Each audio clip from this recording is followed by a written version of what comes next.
아멘. 이 시간 말씀 함께 보겠습니다. 오늘 우리에게 주신 하나님의 말씀 마태복음 28장의 말씀입니다. 마태복음 28장 18절로 20절까지의 말씀입니다.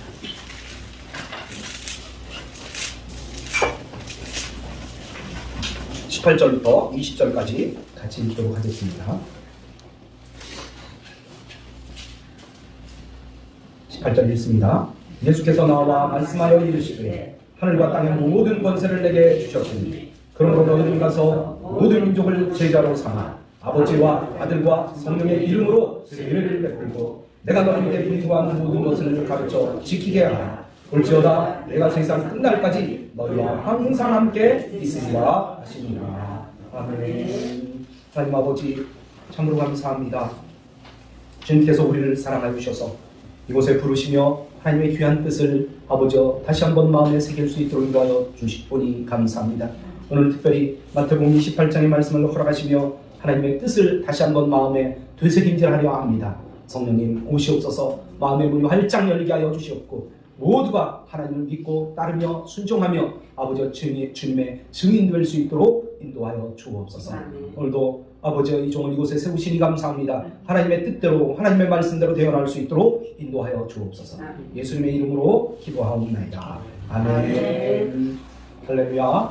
네, 반갑습니다 여러분.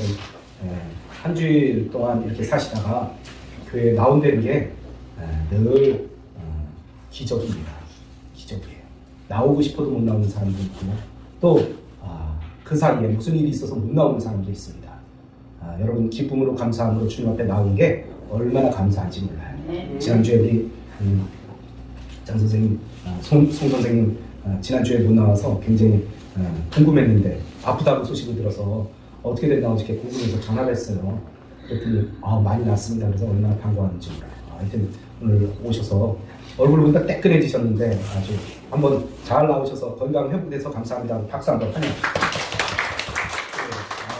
모두가 다 한 분 한 분이 다 건강했으면 좋겠어요. 건강하셨으면 좋겠어요. 몸도 건강하지만 마음도 건강하고 또 이 모든 환경까지 다 건강했으면 좋겠어요. 우리 송장섭 선생님이 또 아드님까지 이렇게 거느리고 나오셨는데 참 감사합니다. 네. 오늘은 주님의 명령이라는 제목을 가지고 함께 말씀했던 것을 드리려 합니다. 주님의 명령입니다. 명령은 어떻습니까? 이거 군대 용어 아닙니까? 명령. 군인은 명령에 살고 명령에 죽는다 그랬어요. 그래갖고 명령은 내가 목에 칼이 들어와도 어떻게 하는 겁니까? 지키는 거예요. 이게 명령이에요. 명령. 그래서 우리는 주님의 명령 따라 그 명령을 지키는 사람들이에요. 할렐루야. 네, 끝까지 지키길 바랍니다. 외국에 나갔다가 어떤 사람이 한 30년 만에 서울에 들어왔어요. 그게 30년 만에 들어왔으니까 눈이 뭐 휘둥그레졌어요. 야, 달라져도 엄청나게 달라졌구나. 야, 엄청나게 달라졌네. 와서 보니까 진짜 한마디로 서울의 달라진 모습을 한국의 달라진 모습을 보니까 무슨 말로 표현할 수 있겠습니까? 라고 딱 물어봤더니 그 사람이 표현하기를 뭐라고 표현했냐면 천지개벽이라고 하는 것이 옳겠다라고 이야기했어요. 여러분 어떠십니까? 우리는 잘 몰라요 사실. 우리는 잘 못 느낄 수 있어요. 잘 못 느낄 수 있는데 이렇게 많이 바뀌었어요. 정말 너무너무 많이 바뀌었어요. 우리 아들이 몇 년 만에 오셨습니까? 저도 좀 오래됐어요. 오래됐는데 올 때마다 틀리죠? 네. 마지막 99년도에 왔으니까 좀 오래됐어요. 와, 20년이 넘었네요. 그죠? 와. 올 때마다 틀리대요. 얼마 전에 우리 친구도 몇 년 만에 왔는데도 고전에는 또 한 20년 만에 왔죠? 그랬더니 한국이 이렇게 달라질 줄 몰랐다는 거예요. 우리도 몰랐어요. 우리도 이렇게 달라질 줄 몰랐어요. 네? 어느 날 갑자기 강남에 갔더니 그 겨울에 긴 의자가 따뜻하대요. 나도 잘 못 느끼는 건데 야 외국 사람이 그걸 냈네. 나도 강남에 가봤더니 정말 의자가 뜨뜻하더라고요. 길거리 의자가 뜨뜻해요. 또 정류장 들어갔더니요 추운 겨울에 정류장 위에 이 지붕에서 뜨뜻한 뭐죠 이거? 뜨거운 열기가 쭉 밑으로 내려오는 거야. 이게 뭐야? 갑자기 왜 이렇게 뜨뜻해졌어? 그럼 이렇게 쳐다보니까 그 위에 센서가 있어갖고 뜨거운 바람이 그 위에서 쫙 내려오는 거예요. 머리가 뜨뜻해. 그럼 사람이 나가면 센서가 없으니까 또 꺼졌다가 사람이 들어가면 뜨뜻해. 야, 한국이 엄청 달라졌구나. 이렇게 달라졌구나. 우리도 모르는 사이에 이렇게 달라졌어요. 그러니까 30년 만에 온 사람이 어떻게 표현했겠어요? 천지개벽입니다. 이렇게 표현하는 게 맞겠죠. 그래요. 우리나라 몇십 년 전만 해도 아무 자원도 없이 정말 어디 가서 하소연할 데도 없는 나라가 바로 우리나라였습니다. 사실 우리 어렸을 때 찢어지게 가난한 나라가 바로 우리나라라고 했어요. 아프리카 그런 나라처럼 우리가 살았잖아요. 정말 옷이 없어서. 네? 어저께인가 그저께 그 인터넷 보니까 북한에서 내려온 여자가 한국에 와서 증언을 하는데, 여름에 한국 사람들은 바닷가로 가서 뭐 해수욕도 하고 그러는데 북한에도 그 수영 수업이 있었대요. 수영 수업이 있는데 수영복 입고 와! 여자한테 그랬더니 여자애가 집에 가서 엄마 아빠한테 선생님 말씀이 수영복 입고 오라고 그랬다가 엄마 아빠 수영복 내놔, 어떻게든지 수영복 만들어내, 막 그렇게 하고 막 물었대요. 그랬더니 엄마가 기껏 생각한 게 뭐냐, 아버지 난닝구 런닝샷을 밑에를 딱 잡으니까 길어갖고 그 여자 어린이 수영복처럼 딱 만들어낸 거예요. 그래서 그거 입고 갔대요. 그걸 증언을 하더라고요. 참, 그런, 사실 우리도 사실은 거기서 벗어난 지가 얼마나 됐습니까? 얼마나 됐어요. 예. 조상들한테 물려받은 것은 가난한 재래식 농기구뿐이었어요. 그런 우리 부모들이 우리를 어떻게 키웠습니까? 진짜 열심히 키웠어요. 밥도 안 먹고 먹을 것이 없어도 학교는 보냈어요. 예? 자신들은 굶고 헐벗으면서도 자신만큼은 그렇게 열심히 교육을 시키셨잖아요. 이런 교육열의 결과가 오늘의 눈부신 발전을 가져온 것이라고 이야기할 수 있겠습니다. 그래요. 천지개벽의 비결은 바로 교육의 힘이라는 것입니다. 유럽이나 중남미 지역의 사람들은 절대로 자식을 위해서 그렇게 희생하지 않는다고 해요. 그렇게 희생하는 사람이 별로 없다는 거예요. 그런데 우리 부모님들은 어땠습니까? 허리띠를 졸라맸습니다. 밥은 굶어도 학교는 보내. 그런 우리가 그 옛날을 겪어오지 않았습니까? 그래서 이렇게 살게 되었습니다. 그래도 이만큼 살게 되었어요. 우리 한번 생각해 보세요. 지금 뭐 경기가 나쁘다, 뭐 정치가 나쁘다, 뭐 이렇게 얘기하지만 이렇게 산 적이 별로 없었어요. 이렇게 산 적이 별로 없었어요. 우리 초등학교 때만 해도 소풍 간다 그러면 김밥 살 돈이 없어서 김이 그렇게 귀했었나 보죠. 김밥을 싸지 못해서 소풍을 못 가는 일도 있었어요.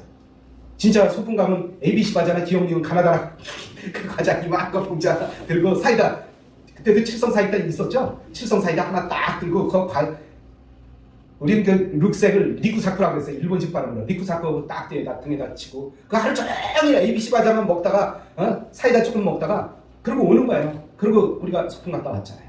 그런 삶이 사실 금세 지나간 것 같아요. 예. 그래요. 이렇게 잘 산 거 얼마나 귀한 겁니까? 하나님의 은혜예요. 정말 하나님의 은혜. 예. 오늘도 우리는 하나님의 은혜로 살고 있습니다. 옆 사람하고 인사합시다. 하나님의 은혜입니다. 하나님의 은혜입니다. 그래요. 하나님의 은혜로 우리가 이렇게 잘 살게요. 그런데 어떻습니까? 오늘날 우리 사회를 볼 때 그렇게 잘 살게 되었지만 심각한 문제들이 있다는 거예요. 예. 이렇게 풍요로운 삶을 살고 있지만 어두운 그림자도 있다는 것입니다. 행복한 세상 같은데 내면은 그렇지만은 않다는 것입니다. 자살률이요 세계 1위야. 아니 이렇게 잘 살게 되었는데 우리나라 사람들이요 옛날에 그렇게 죽을 뚱말뚱 살아도 자살하는 거 별로 없었는데 자살률 1위예요. 얼마나 마음 아픈지 몰라요. 예? 매일 자살하는 인원이요 평균 42명이래요. 여기 있는 인원 몇 명이나 됩니까? 우리 교회 인원보다도 더 많은 사람들이 하루에 42명 이상 죽는다는 거예요. 얼마나 무서운 일입니까? 얼마나 무서운 일이에요. 이혼율 세계 1위, 술 소비량 세계 1위, 금메달에 금메달. 그런 금메달 따지 말아야 되는데 우리가 그런 거에 금메달을 따고 있다는 거야. 교통사고율 세계 1위. 어떻습니까 여러분?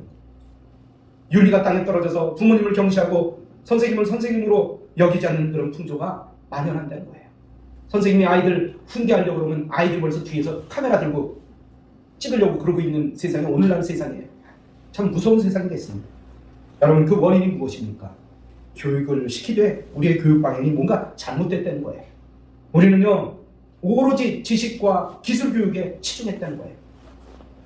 교육에 있어서 가장 중요한 것이 무엇입니까? 인성교육이에요. 요즘 많이 달라졌지만 인성교육이 먼저 돼야 되는데 여러분 부자가 되는 방법은 가르쳐줬지만 정말 잘 사는 방법은 제대로 가르쳐주지 못했다는 것입니다. 이것이 문제입니다.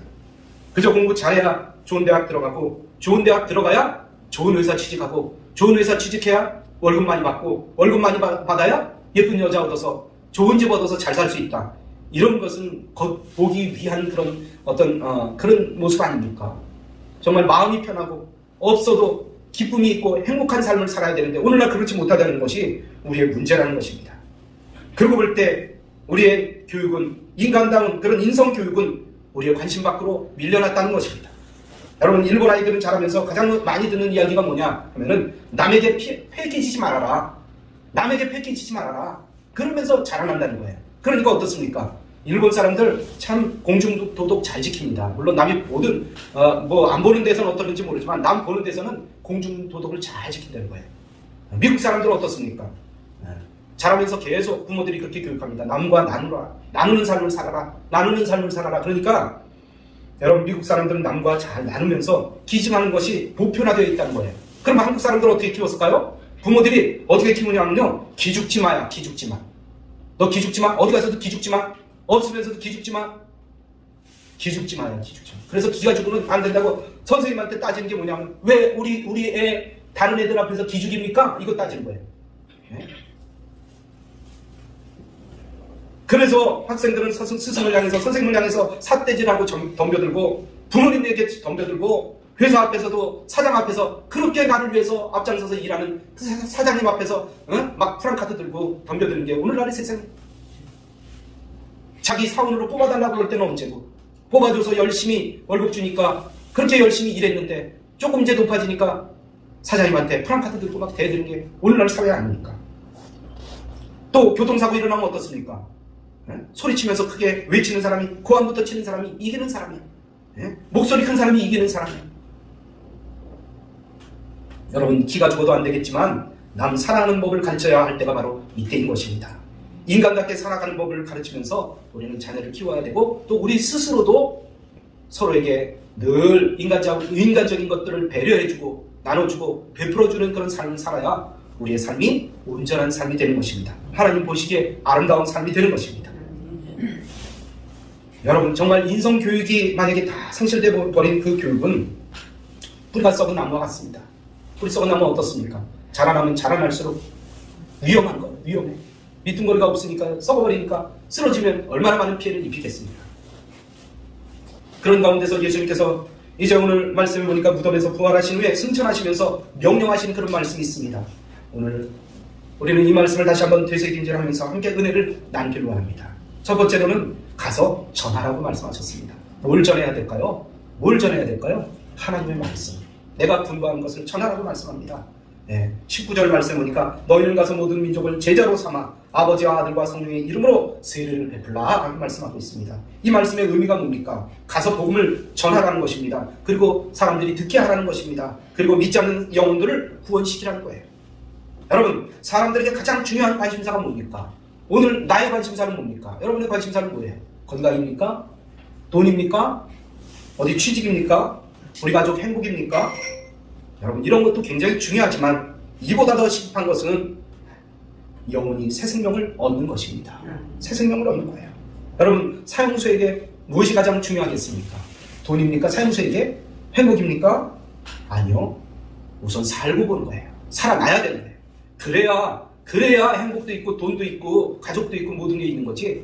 내가 죽으면 아무것도 필요 없잖아요. 이처럼 하나님을 섬기지 않는 사람을 그냥 버려두면 그는 지옥에 가서 영원한 고통 속에 살 수밖에 없는 것입니다. 그러므로 우선 우리는 사람을 구원시켜야 돼요. 하나님의 말씀을 그에게 전해야 됩니다. 생명의 말씀입니다. 전해야 됩니다. 그래야 삽니다. 여러분 생각해보세요. 42명, 하루에 42명이에요. 42명. 한 달이면 어떻습니까? 4, 3, 12. 120명이에요? 그렇지 않습니까? 맞습니까? 120명? 120명이 뭡니까? 하루에 42명인데 엄청난 인원이 죽고 있잖아요. 요 근처에 신공초등학교라고 있는데 한 학년에 3반까지 있어요. 3반 내지 4반까지 있는데 가서 보니까 3반? 근데 한 반에 몇 명일 것 같습니까? 우리 학교 다닐 때는요 90명, 100명이었어요. 한 반에. 그런데 요즘 20명이 채 안 돼요. 그러면 한 학년이 몇 명이에요? 3반이니까 60명이잖아요. 그러면 6학년까지 따져봐도 66은 30명, 360명이네? 한 달에요. 그 전학년 되는 인원이 다 죽는다는 얘기예요. 무서운 얘기예요. 자살률이 교통사고보다 높다는 거야. 무서운 얘기예요. 이런 사람들 어떻게 구원시킬 겁니까? 말씀을 전해줘야 돼요. 말씀을 전해줘야 돼요. 말씀을 듣고 살아나야 됩니다. 여러분 고장난 버스가 내리막길을 막 달리고 있습니다.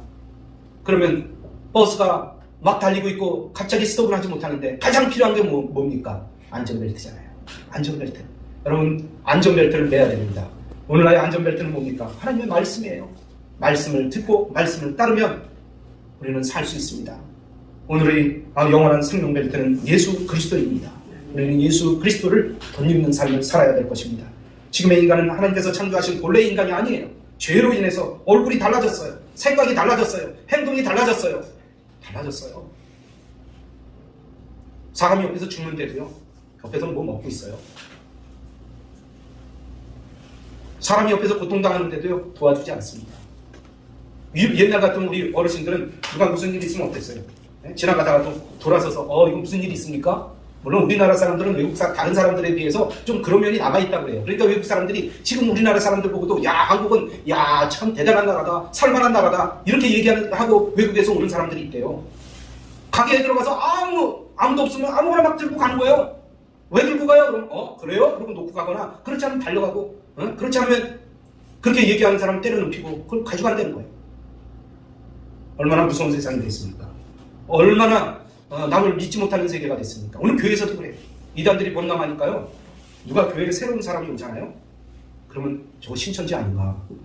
그런 생각, 나는 그렇게 생각 안 하려고 그러는데 그런 생각이 쑥 마음속에 들어오는 거예요. 교회 문 두들기면 누구든지 옛날에는 다 문도 열어놓고 다녔잖아요, 교회는. 그럼 누구든지 오면 아이고 기도하러 왔나 보다, 말씀 들으러 왔나 보다 이렇게 생각해야 되는데, 저 이상한 무슨 도둑 들지 않았나? 뭐 이런 생각이 드는 거예요. 난 안 그러려고 그러는데 세상이 그렇게 변했다는 거예요. 무서운 세상이 됐어요. 옛날에 우리 어렸을 때는요, 껌껌한 데 가면, 껌껌한 길을 지나면 이렇게 가만히 있다가 다른 어른이나 다른 사람 오면 옆에 이렇게 싹 같이 지나갔어요. 무서우니까. 근데요, 요즘은 깜깜한 데서 누구 상대편이 모르는 사람 오잖아요? 그럼 저 사람이 누굴까 하고 그 사람 지나갈 때까지 기다린 다음에 지나가요. 세상이 이렇게 바뀌었어요.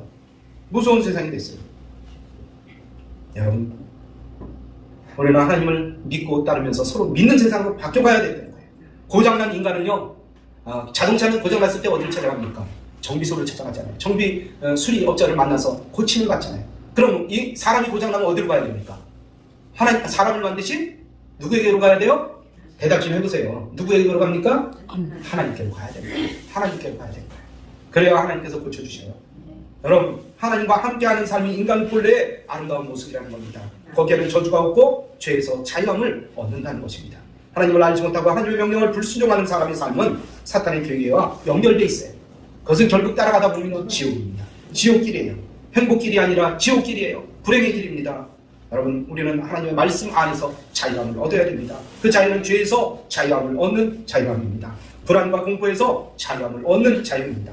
영원한 멸망의 처소인 지옥으로부터 자유함을 얻게 되는 것입니다. 그러므로 요한복음 8장 32절에서 말씀하시기를 진리를 알지니 진리가 너희를 자유롭게 하리라 라고 말씀하시는데, 이 진리라는 것은 무엇이냐? 바로 예수님이에요.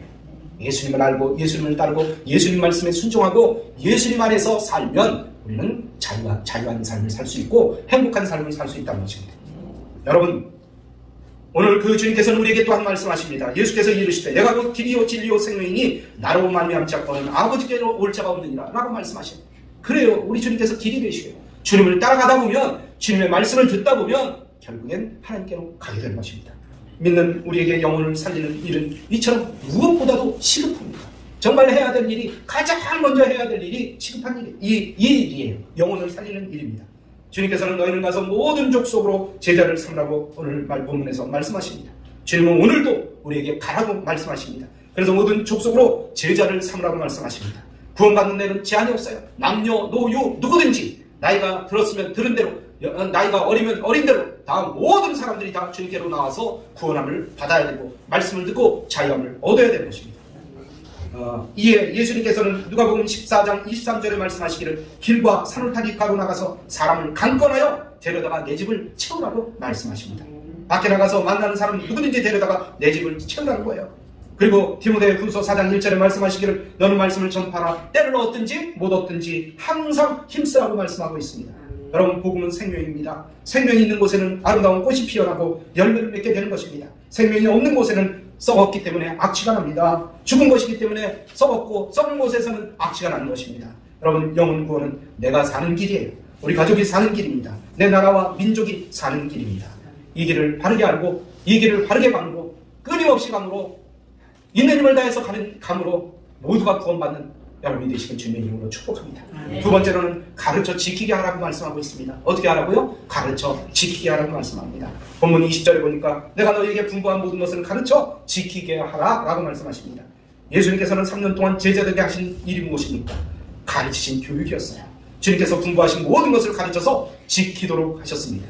그래서 교육의 주제와 교육의 방향이 분명하게 나타나는데 그 주제가 뭡니까? 분부한 모든 것입니다. 하나님께서 분부한 모든 것을 가르치는 거예요. 그리고 분부한 것은 하나님의 말씀입니다. 교육의 목표는 지키게 하는 것입니다. 하나님의 말씀을 가르쳐서 지키도록 하라는 것이 바로 예수님의 말씀입니다. 또 본문 19절에 보니까 제자로 삼으라고 말씀하셨어요. 여러분, 제자로 삼으라고 하는 말씀은 제자를 만들라는 거예요. 내 제자가 만들라고 하는 거예요. 여러분, 작년 가을에 다 졌던 식물들이 잎이 피고 이제 싹이 나고 잎이 피고 꽃이 피는데 보니까 작년 나무하고 똑같이 펴요. 그런데 한 가지 또 달라진 게 있어요. 그 옆에 조그마한 싹이 나는데 그 싹이 그 큰 옆에 나무의 잎과 똑같다는 거예요. 자라나는데. 여러분, 그게 제자라는 거예요. 그러니까 우리가 제대로 예수님을 믿으면 누구의 모습을 닮아갑니까? 예수님의 모습을 닮아가는 거예요. 그러면 내가 누구를 전도했어요. 그 사람은 누구를 닮아야 돼요? 누구를 닮아야 돼요? 나를 닮아야 돼. 내 자녀가 나를 닮듯이 나를 닮아야 돼요. 그렇잖아요. 나를 닮지 않으면 내 자식이에요? 내 자식 아니에요? 아니에요. 예수를 믿는다 그러면서 예수님의 모습을 닮아가지 않는다 그러면 그건 예수님의 제자가 아니에요. 말하는 것, 생각하는 것, 행동하는 것, 그 모든 것, 하다못해 먹는 것까지 누구는 발가락까지 닮았다고 얘기해야 돼요. 닮아야 돼요. 우리는 우리와 닮아가는 신앙인들을 만들어 가야 됩니다. 그러면 내가 올바른 믿음을 가져야 돼요? 안 가져야 돼요? 올바른 믿음을 가져야 돼요. 내가 엉망진창으로 행동하면서 내 자식들어 누구들어 나 따라해 이렇게 얘기할 수 있겠습니까? 그건 안 되잖아요. 그러니까 내가 올바른 신앙을 가져야 되고 올바른 믿음을 가져야 되고 올바른 생각을 가져야 되고 이 생각은요, 이 마음속에 있는 생각은 나도 모르는 사이에 다른 사람이 내 생각 따라온다니까요. 무서운 거예요, 이게. 그러니까 내가 올바른 생각을 가져야 되고 선한 생각을 가져야 되고 깨끗한 생각을 가져야 되고 올바른 믿음을 가져야 돼요. 올바른 예수님을 닮아가는 제자가 되어야 된다는 것입니다. 이게 제자 만드는 방법이에요. 예수님께서는 공생의 3년 동안 그 제자들에게 가르쳤습니다. 전했습니다. 그래서 만든 제자가 몇 명입니까? 12명의 제자입니다. 그리고 예수님께서는 하늘나라로 가셨어요.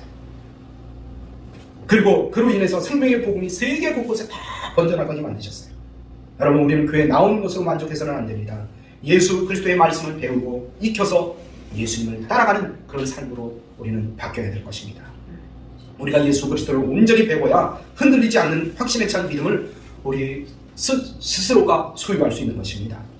하나님의 역사는 믿음의 사람에게서 나타납니다. 믿음이 있어야 예수님이 주시는 참 안식을 누릴 수가 있다는 것입니다. 믿음이 있어야 참으로 복된 삶을 살 수 있다는 것입니다. 다른 가르침을 받지 않는 신앙은 맹목적인 열심에 빠져서 딴 길로 갈 수도 있어요. 광신도가 될 수도 있습니다. 미신에 치우칠 수가 있어요. 어떻게 하다 보니까 삐딱선을 타서 이단으로 갈 수도 있습니다. 하나님의 영광을 가릴 수 있어요. 뿐만 아니라 자신에게 아무 유익이 없습니다. 그러므로 우리는 부지런히 하나님의 말씀을 온전히 배워야 되는 것입니다. 배우되 깨닫는 대로 행동으로 옮겨야 돼요. 배우면서 실행하지 않는다 그러면 열매가 없는 나무와 같습니다. 실천이 없는 믿음에 대해서 야고보서 2장 14절로 17절에 이렇게 말씀합니다. 내 형제들아, 만일 사람이 믿음이 있노라 하고 행함이 없으면 무슨 이익이 있으리요? 그 믿음이 능히 자기를 구원하겠느냐? 만일 형제나 자매가 헐벗고 일용할 양식이 없는데 너희 중에 누구든지 그에게 이르되 평안히 가라, 더욱게 하라, 배부르게 하라 하며 그 몸에 쓸 것을 주지 아니하면 무슨 유익이 있으리요? 이와 같이 행함이 없는 믿음은 그 자체가 어떤 것이라? 죽은 믿음이라 라고 말씀하셨습니다. 여러분, 우리가 말씀을 배워 실천함으로 이 세상에 본이 되기를 바라시는 하나님, 우리에게 또한 이렇게 말씀하십니다. 너희는 우리의 편지. 너희는 나의 편지라는 거예요. 내 얼굴에 예수님의 모습이 나타나면요, 이게 우리 하나님께서, 우리 예수님께서 우리에게 보내신 편지라는 거예요. 편지는 어떻습니까? 상대편이 내 마음을 써서 상대편에게 보내는 거잖아요. 그게 우리의 얼굴이 편지예요. 우리의 마음이 편지예요. 그건 돌판에 쓴 것이 아니라 오직 육의 마음 위에 쓴 편지라고 말씀합니다. 그러므로 우리는 우리 하나님의 편지를 내 얼굴에 썼다라고 생각하고 모든 사람들에게 선한 마음과 선한 얼굴로 이 아름다운 편지를 전해야 될 사명을 가진 사람들이에요. 할렐루야. 네, 옆 사람하고 인사합니다. 우리는 우리는 하나님의 편지입니다. 여러분, 창세기에 야곱의 아들 요셉이라는 사람이 살고 있었어요. 그는 이복 형들에 의해서 애굽에 팔려갔습니다. 천신만고를 겪으면서 그는 훗날 애굽의 국무총리가 되었습니다. 오늘 우리가 그 요셉에게 그의 성공적인 삶의 비결이 무엇냐고 물어본다면 그는 뭐라고 대답할까요? 뭐라고 대답할까요?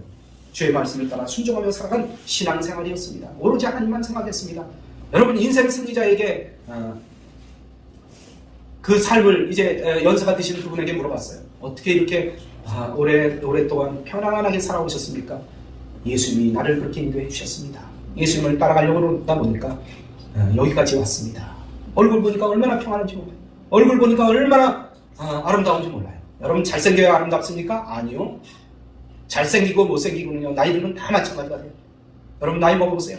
머리는 희고 얼굴에 주름살 새기고 얼굴은 쭈글쭈글해지고 보잘것 없어지는 게 바로 인생이에요. 뭘 옛날에 영화 배우였다고 자랑할 거 있습니까? 여러분, 자랑할 거 하나도 없습니다. 다 하나님 나라 갈 때는 비슷한 모습 갖고 하나님 나라에 가는 거예요. 여러분, 우리는 하나님의 말씀을 순종하여 살면 연세가 들어도 평안해 보이고 얼굴에 늘 기쁨이 있어 보이는 행복한 얼굴을 보면 너무나 잘생긴 것 같다, 너무 귀한 얼굴 같다. 한번 옆 사람 얼굴들 한번 보세요. 그렇게 생겼나? 한번 보세요. 여러분, 그런 평안한 얼굴을 늘 가질 수 있도록 마음의 평안을 가지시기 바랍니다. 그게 가장 행복한 거예요. 네, 돈 있다가도 없고 없다가도 있는 게 돈입니다. 건강은 또 건강해지기도 하고요. 또는 죽을 둥 살 둥 아프기도 합니다. 저도 여기까지 목회하면서요, 나 어느 날은 갑자기 나 저 강대상에 못 쓸 것 같아, 이렇게 아픈 날도 있었어요. 그런데 한 번도 안 서보지 않았어요. 여러분, 제가 거의 20몇 년이 뭡니까? 30년 목회를 해왔는데 그동안 안 아팠겠어요? 아픈 적도 여러 번 있어요. 이야, 이러다 나 죽는 거 아닌가, 이런 적도 있었어요. 그러면서 여기에 쓸 때 하나님께서는 또 힘주시고 능력 주시는 거예요. 그리고 여러분에게 하나님의 복음을 전할 수 있는 거예요. 이게 참 은혜입니다. 그리고 하나님의 제자로 이렇게 살아가는 겁니다. 여러분, 그러므로 우리는 하나님의 말씀을 부지런히 읽기를 축복합니다. 읽고 배우고 익혀서 실천하는 모두가 되기를 바랍니다. 그러면 하나님께서 이런 사람을 믿음의 제자로 삼으십니다. 믿음의 제자는요, 나이 먹은 제자도 있고, 특히 요즘 같으면 대학교 다니는 학생들이 다 어린 학생들 같죠? 아니에요. 늙은 학생도 많습니다. 우리 수영장 다니는데 그분 선생님으로 정년퇴직 한 분이에요. 70이 넘은 분이에요. 그래서 요즘 뭐 하십니까? 그랬더니 서울대학교 다닌대요. 서울대학교 뭐하러 다니십니까? 그랬더니 한시 배우러 다닙니다. 한시. 그러면서 한시를 읊으시는데 참 운치가 있고 참 정말 멋있더라고요. 가끔 저한테 전화해요. 한시를 써갖고 저한테 문자를 딱 보냅니다. 목사님 안녕하십니까? 평안하십니까? 그래서 난 뒤에 딱 하나 말을 붙여주죠. 할렐루야, 잘 살고 있습니다. 언제쯤 교회 오셔갑니까? 여러분, 그런 아름다운 삶이 여러분의 삶이 되기를 주님의 이름으로 축복합니다. 세 번째로는요, 전하며 배우며 지키는 사람들에게 주시는 것은 무엇입니까? 축복이에요. 약속하신 축복이에요. 축복을 우리에게 주신다는 거예요. 20절 말씀 보니까, 오늘 보면 20절의 말씀 보니까 내가 세상 끝날까지 너희와 항상 함께 있으리라. 여러분, 항상 함께 있으리라 네 글자로 보죠? 임마누엘이에요. 여러분, 임마누엘보다 더 큰 복은 없는 것입니다. 하나님이 함께 하시는 복, 이 복이 여러분의 복이 되시길 바랍니다. 돈보다도 건강보다도 내게 어떤 것보다도 주님이 함께 하시는 복이 가장 큰 복입니다. 이런 사람들은 결국엔 승리예요. 그런 사람들 모두가 승리자입니다. 사무엘하 5장 10절에 보니까 만군의 하나님 여호와께서 함께 계시니 다윗이 점점 강성하여 갑니다. 싸우는 곳곳마다 다 이기고 강성하는 그런 다윗이 되었습니다. 가는 곳곳마다 다 이기게 하시는 하나님, 그분이 나와 함께 하시는데 뭐가 두렵습니까? 어느 것이 행복한 일입니까? 여러분, 가장 행복한 여러분이 되시길 주님의 이름으로 축복합니다. 결론의 말씀을 드립니다. 인간에 대한 하나님의 소망은 사람다운 사람이 되는 거예요. 정말 아름다운 사람이 되는 겁니다. 그러나 우리가 살고 있는 이 사회는 인간 됨됨이보다도 물질적인 풍요로움을 열망하고 있어요. 돈 없으면 죽는 줄 알아요. 돈 없으면 죽는 줄 알아요. 오늘날 교육에도 이러한 생각이 그대로 드러나서 인간 교육이 아니라 기술 교육이나 지식 교육이 우선입니다. 그 결과로 삶은 풍요로워졌지만 그러나 인간의 마음은 피폐해졌다는 것입니다. 그 결과가 자살이고 이혼이고 방탕이고 비윤리적인 현상이 우리 사회의 고통 속으로 우리 사회를 몰아넣고 있다는 것입니다. 무엇보다도 우리는 영혼 구원이 우선입니다.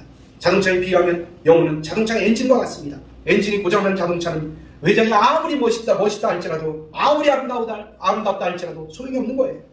우리는 우리의 영혼을 사랑하시는 주님의 말씀을 배우고 순종하여 따라야 됩니다. 그리고 아직도 믿지 않는 영혼 구원에 우리는 있는 힘을 다해야 될 것입니다. 하나님께서는 이러한 사람들에게 약속하시기를 내가 세상 끝날까지 너희와 항상 함께 있을 것이다 라고 약속해 주셨습니다. 이 아름다운 복을 우리에게 주셨는데 우리가 뭐 걱정할 게 뭐 있겠습니까? 하나님 앞에 더 아름다운 삶으로 영광을 올려드리는 모두가 되기를 주님의 이름으로 축원합니다. 할렐루야. 이 말씀 생각하면서 하나님 앞에 간절한 마음으로 기도하는 시간 같습니다.